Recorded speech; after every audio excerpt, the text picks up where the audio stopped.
You guys are already a fabulous audience. I say a couple of words and it just gets hushed.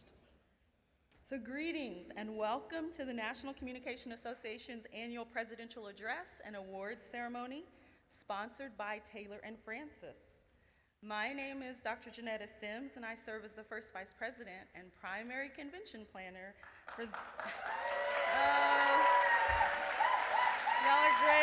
are great. For the 110th National Convention. I hope you have had a marvelous time, made connections, and enjoyed yourself. Before we begin tonight's program, I would ask that we pause for a moment of reflection.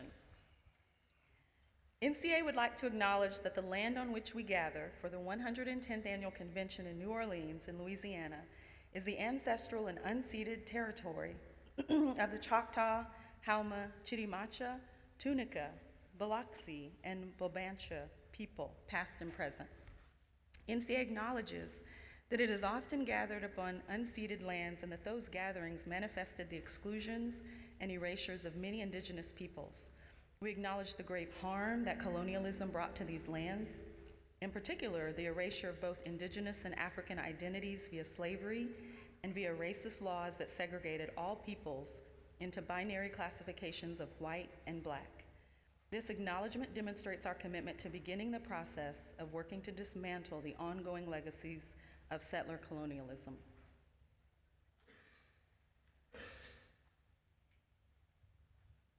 Now, it is my distinct pleasure to introduce a woman who has invested in mentoring, leading, and serving so many in our discipline, especially within the divisions, caucuses, and committees of NCA.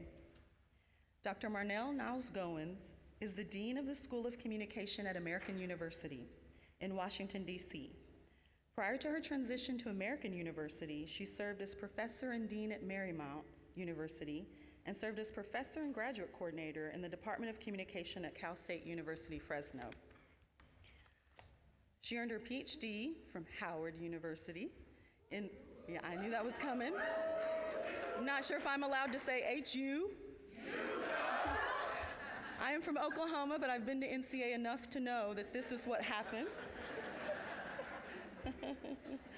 She earned her Ph.D. from Howard University in organizational and small group communication and has taught courses in small group communication and organizational communication with a special interest in leadership, as well as gender and racial dynamics in organizational settings.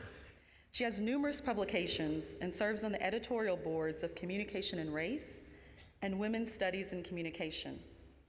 Along with her presidency of NCA, she is a past president of both the Western States Communication Association and the Organization for Research on Women and Communication.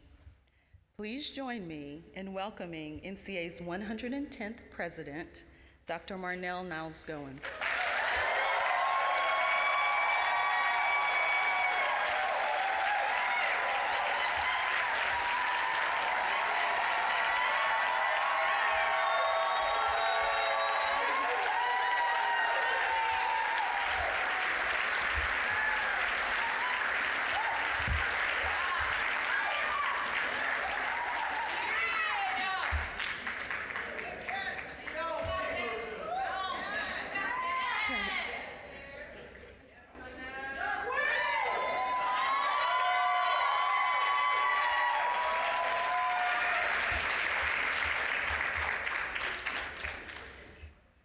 Thank you.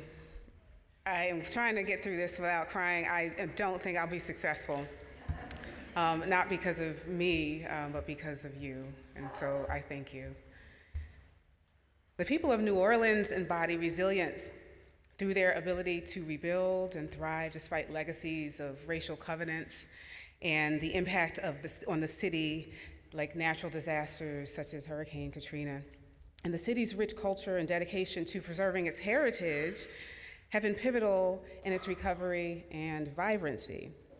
And even still, it is not lost on me that while we were preparing ourselves for a presidential address and an awards ceremony, there was a shooting just down the street where 3 people were shot and 1 was killed. Just outside these convention hotels are people whose struggles may make ours pale in comparison, And this contrast serves as a powerful reminder that while we celebrate achievements within these precious walls, we must also carry a commitment to justice and action beyond them so that our work uplifts all members of the communities that we inhabit. Thank you to Dr. Jeanetta Sims, NCA's first vice president, for planning this year's convention, Communication for Greater Regard, and for providing attendees opportunities to serve the city of New Orleans. Thank you to NCA staff for the difficult and rewarding work that they've done at this convention and back home in DC. And thank you to the hotel staff for assisting and for supporting us during this convention. I also want to thank my husband, Matthew, my children, Mackenzie, Mitt, and Caleb, who are 11, 9, and 7, and who will watch this later from the confines of our home in Washington, D.C., and I think maybe some of them are watching now. I love you more. I want to acknowledge that there was no presidential address last year. The harm it is placed on participants and on NCA will impact us for years to come. I want us to take a moment of silence to recognize that history will never document a 2023 presidential address for the first Palestinian-American president of NCA, Dr. Walid Afifi.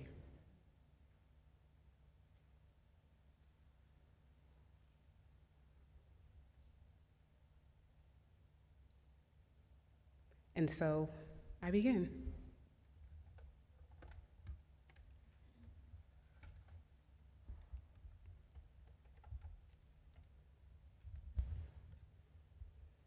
My father was born on the beautiful island of Barbados, emigrating to the US in the 60s and marrying my Jamaican mother in 1976. He kept a folder in his file cabinet for each of his 3 children that tracked our progress and our accomplishments from the time we were born. These manila folders were a testament to his care, capturing all the moments he deemed important. And when he passed last year, I collected my folder from his office at my parents' home and went through it painstakingly, being sure to keep things in the same good condition as I'd started. And each item inside represented a piece of my childhood and a snapshot of what he treasured. In my folder, I found the band that was placed around my wrist when I was born in Philadelphia at Jefferson University Hospital. And that small, delicate band symbolized the very beginning of my life and was a reminder of what things were like decades ago. I found stories that I wrote as an elementary school student, filled with the unfiltered creativity and enthusiasm that only a child like me could muster. And it was humbling to see how my father had preserved these early pieces of my imagination. There were also a ton of academic certificates, so many that I think they must have been given to every elementary school student, at least 14 of them every year. Yet my dad saved them, no matter how small the milestone. Going through the folder was like stepping back in time, reliving moments that I'd forgotten about, and realizing how deeply my daddy cherished them. The items weren't just small tokens, they were reflections of how proud he was and how much he believed in me. Each story, each report, each announcement, each piece of art, each certificate was a reminder of the love and dedication he poured into being our father. Those folders weren't just a collection of items, they were symbols of how he saw my brothers and me, worthy of being cherished and remembered and celebrated. In my folder, I found my standardized test scores from elementary, middle, and high school. I saw that nationally, I was in the 99th percentile in math and the 97th percentile in reading for most of my elementary, middle, and high school years. It was a moment of reflection, looking back at those numbers and wondering why this obvious genius standing before you is not living on Mars or solving the mysteries of this universe. Still, as I sifted through those papers and I thought about my own journey, I began to recognize a strong link, something deeper, a theme, if you will, and I was blessed enough to recognize that one of my greatest strengths was sense-making. And I'm using the term sense-making more broadly for all of you who are thinking about theories right now, and more literally than how we view sense-making in organizational settings. I mean, taking objects and lines and events and actions to make sense of them all on an individual level as well as an organizational level. Think more Matt Damon and Good Will Hunting, for example. And amidst the papers, the documents, the keepsakes, and even as recently as a printout of my appointment letter when I first became dean in 2022, a clear theme emerged from the folder. It linked my love of math with my passion for art, with my administrative roles as a dean, showing that I've been engaged in sense-making as this thrilling, lifelong endeavor.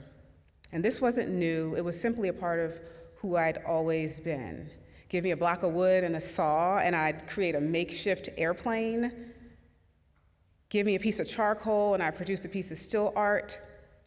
Hand me a complex trigonometric identity or a multivariate calculus integration, and I skip a meal to find the solution. And sense-making for me wasn't just an academic exercise, it was a joy-filled, almost obsession. And in art, sense-making came alive through the mixing of colors, especially yellows, the play of shadows, and the layering of techniques that added nuance and depth. And the efforts resulted in pieces that were more than just images to me. They were really the culmination of my attempts to reconcile and massage disparate elements to work together for good. Every stroke of charcoal, every blended shade was a deliberate act that attempted to create harmony from chaos. And my love of math was no different, and for me, the beauty of math lies in its elegant simplicity and its infinite complexity. I recall a cautiously kind and gracious college professor who hesitantly allowed me to enroll in Calculus 3 during my first semester of my first year of college. And at the time, he must have thought it was unwise for him to have approved this course for someone so new to higher education.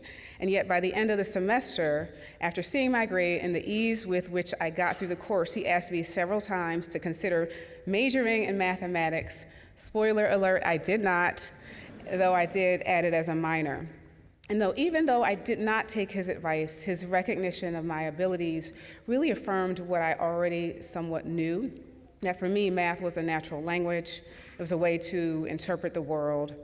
My joy in solving calculus problems wasn't just about finding the answer, but about understanding the journey to get there. The thrill was in the process, uncovering patterns, testing limits, and figuring out elegant truths hidden within the equations.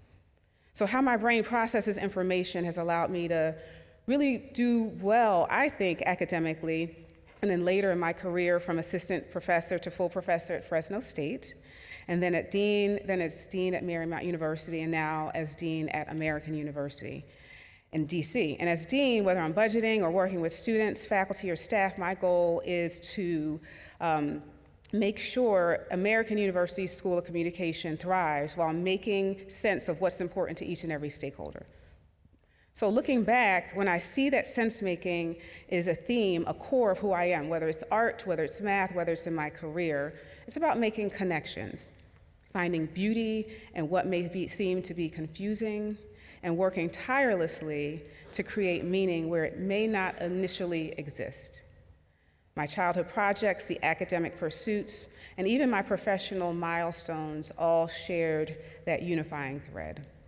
Sense-making isn't just a skill, it's a passion that's driven me from my earliest memories to where I am today. And I want to be very clear, however, that my success in Western institutions often comes the problematic perception of me as an unproblematic Black person, someone who can exist and thrive in systems that were not designed for me. But what you don't see is the times that I've had to hold back my attitude when I am interrupted, or the roll of my neck that too often feels like a natural response to disrespect. You don't see the disappointment or the anger I've had to suppress off campus and outside these NCA convention hotels, where colleagues avert their gaze because they fail to recognize me as Marnel, and instead they recognize and act on their discomfort or fear of the shadow of my Black body. And even still, I've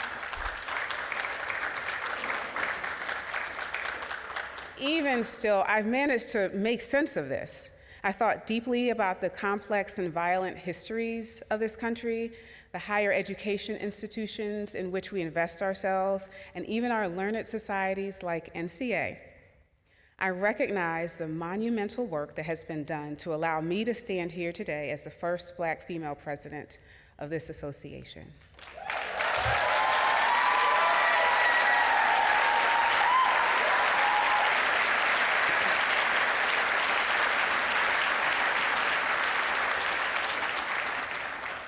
I do not stand alone, but on the backs of those who came before me. One of them was Dr. Orlando L. Taylor, the first Black president of NCA, who passed away earlier this year.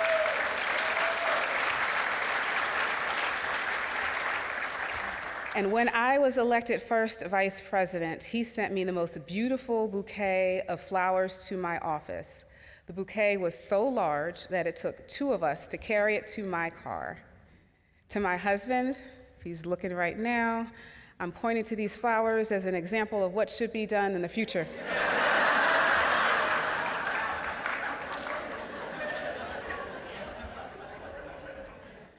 I also stand on the shoulders of NCA's second Black president, Marnel L. Jackson II.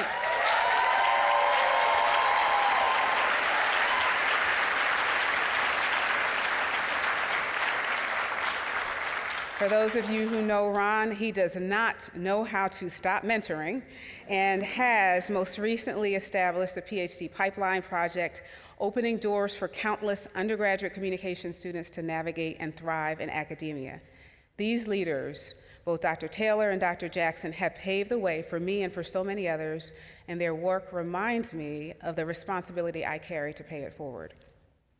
And what has grounded me throughout my journey is my ability to process and make sense of the spaces that I occupy, the same sense-making that has allowed me to navigate the duality of success and struggle, along with the joy of achievement and the weight of the systemic challenges that persist. I'm able to still make sense of that.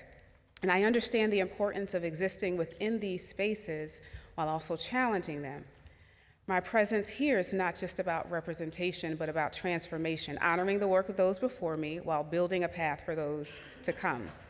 And I stand here with open arms, welcoming Jeanetta Sims and Tina Harris to the presidency in 2025 and 2026.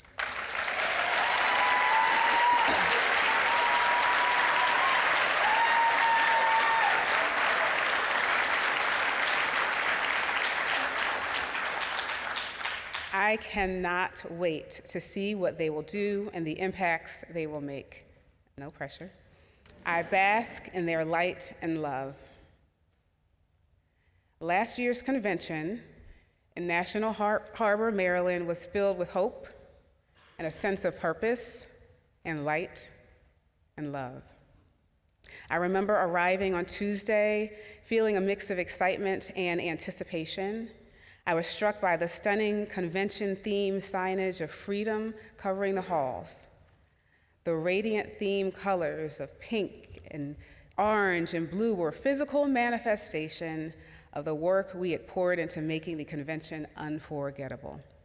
I spent a year collaborating with the NCA staff, planning every detail of the event, from the artwork created by Kristen Campbell, a Black female artist based in Washington, D.C., to the Children's Freedom Festival, where DC public school students gave inspiring speeches.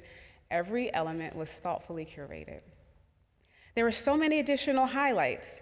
The Howard University Gospel Choir filling the room with their resounding voices, setting the stage for Dr. E. Patrick Johnson to deliver an unforgettable Carol C. Arnold Distinguished Lecture that ended with a standing ovation.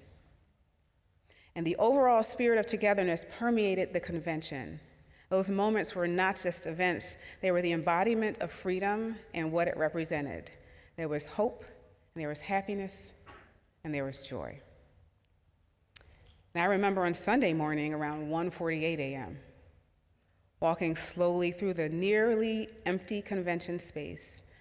And though the convention was not over, the signage had already been taken down, and the hope that it filled the halls was gone. The once bustling corridors were eerily quiet. A lone security guard roamed the halls leisurely, glancing at me and my tears, unsure whether to ask if I was okay, and ultimately deciding to leave me alone in my silence. And I stood, looking out at the hotel's gigantic Christmas tree, its twinkling lights, trying to pass along a shred of joy in a moment when I really felt an overwhelming sense of loss. And for one of the first times in my life, except for maybe when I got 2 hip replacements, but that's another story, I could not make sense of what had happened or what was going to happen next. I couldn't mix the yellows. I couldn't figure out the equation. I couldn't reduce a budget and make it all work out.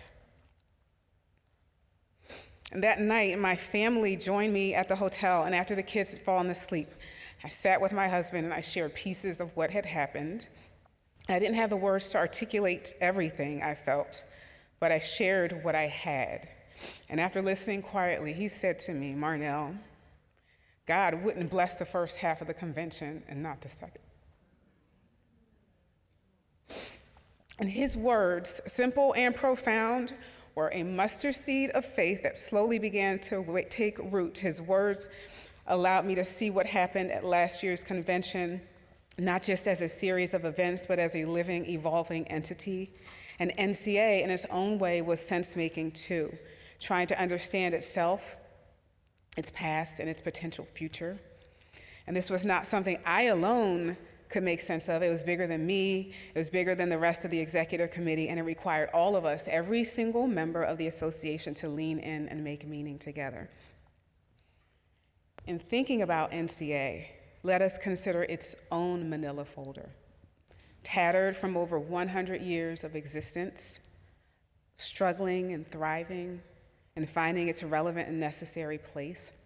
We'd open the folder slowly and read about its inception as the National Association of Academic Teachers of Public Speaking in 1914.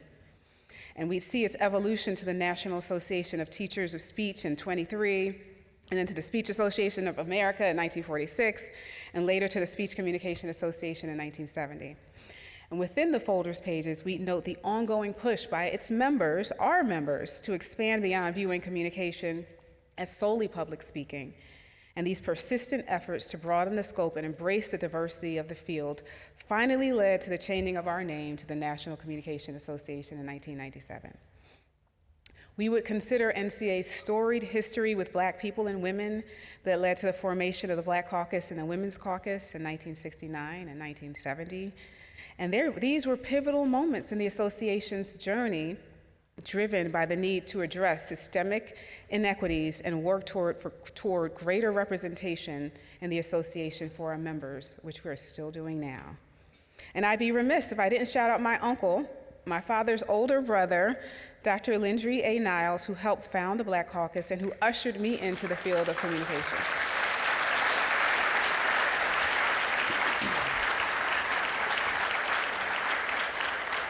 He also introduced me to his good friend, Dr. Orlando Taylor. And the momentum followed. There was a formation, after the formation of the Black Caucus and the Women's Caucus, there was a formation by the Speech Communication of additional caucuses reflecting the evolving priorities of our members. The Caucus on Lesbian and Gay Concerns was established in 1988, followed by La Raza Caucus in 1990, the Asian Pacific American Caucus in 1992, and the Disability Issues Caucus in 1996. Each step, including the addition of numerous divisions, sections, and affiliates, represented a commitment to inclusion, amplifying voices that had long been decentered in the communication discipline. In that manila folder, we'd find evidence of other accomplishments, including the purchase of our national office on N Street, what is now prime real estate in Washington, D.C. And this investment marked a significant milestone in securing a physical space for NCA, and it symbolized the association's growth and stability. The 1997 and 1998 diversity marches in San Diego, along with the 2008 Unconvention, are other key moments in NCA's history that have strongly influenced our organizational culture. And additionally, NCA's first Intercaucus reception occurred in 2014, There's Always Food, which has brought us together, members across caucuses, emphasizing collaboration and community building. The approval of our current strategic plan under the direction of past President Roseanne Manzik, as well as the strategic plan created by the IDEA Task Force, highlight recent milestones in our history.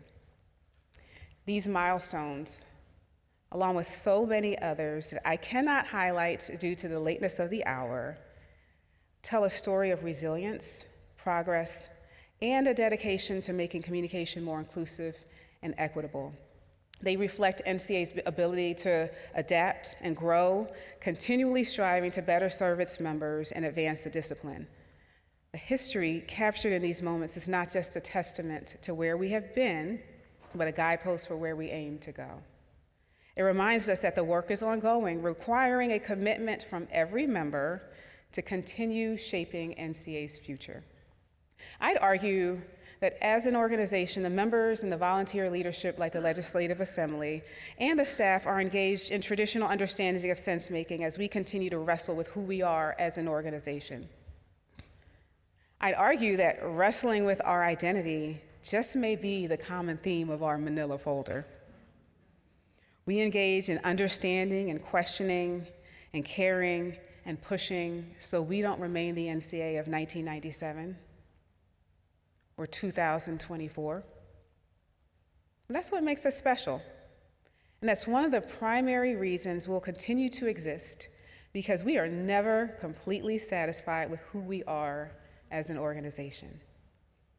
NCA's manila folder would be filled with stories of progress and challenges and resilience, documenting the dedication of those who fought to make this association what it is today. It would reflect our individual and collective journeys, one of constant growth and adaptation, making sure that communication in all its forms remains central to who we are and what we do. The manila folder would represent a story of struggle and triumph, a legacy of persistence, and a promise of what's still to come. I'm going to close with a shameless plug. NCA needs you for us to keep thriving. As convention attendees, yes. As members, yes. As leaders of this organization, absolutely. So when I email you next year as chair of the Leadership Development Committee, say yes. Say yes to engaging in sense-making processes that involve supportive members and sometimes irate members. Say yes to the yellows. Say yes to the greens. Say yes to the blues. Say yes to NCA, because the mixing of these colors will result in a beautifully untitled piece. Thank you.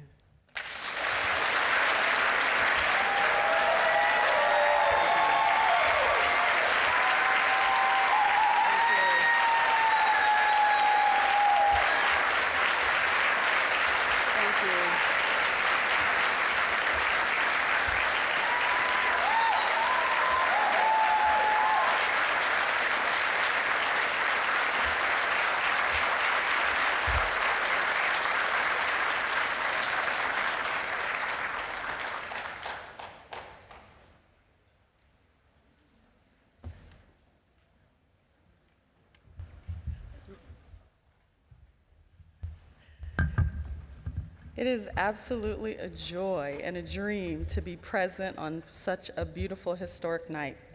And as Marnel, Madam President, tries to figure out where to go, because I didn't want to tell her about this surprise as we rehearsed, I'm going to ask you to take the middle of the stage. She does not like surprises, but you know what? She can't. She's already said wonderful things. I'm going to ask you to take the stage, and I will ask both Melissa Howard and Jasmine Austin to come up.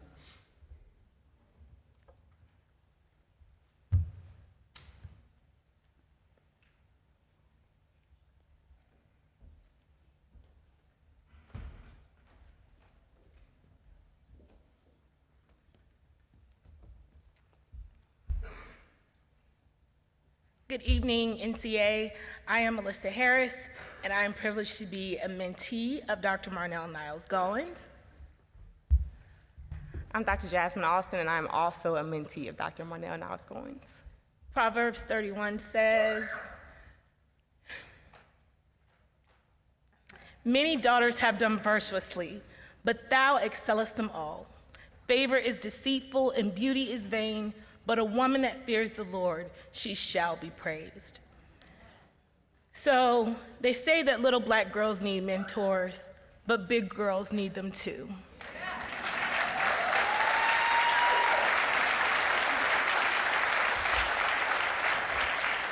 Thank you, Marnel, for being you and sharing of your time, your energy, your knowledge, and your love with so many.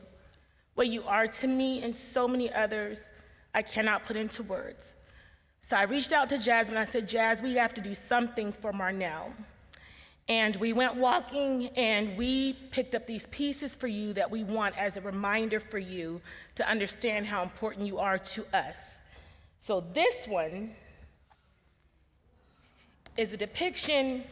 I think that's me, you, and Jasmine. I fell in love with this piece because these little words spell G-O-D, and you are a woman of faith. And your faith in God and your faith in us has made us who we are. So this, I hope, will hang proudly in your office at American University.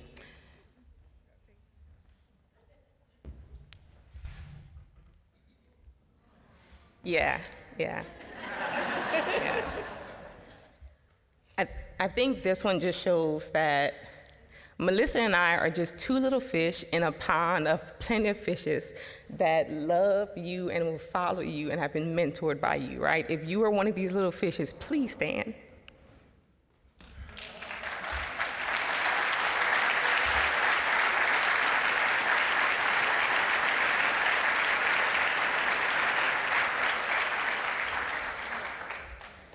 As we dash through academia and we have to write papers, right? Each person here is holding a paper, and Marnel, you're leading the race. Thank you.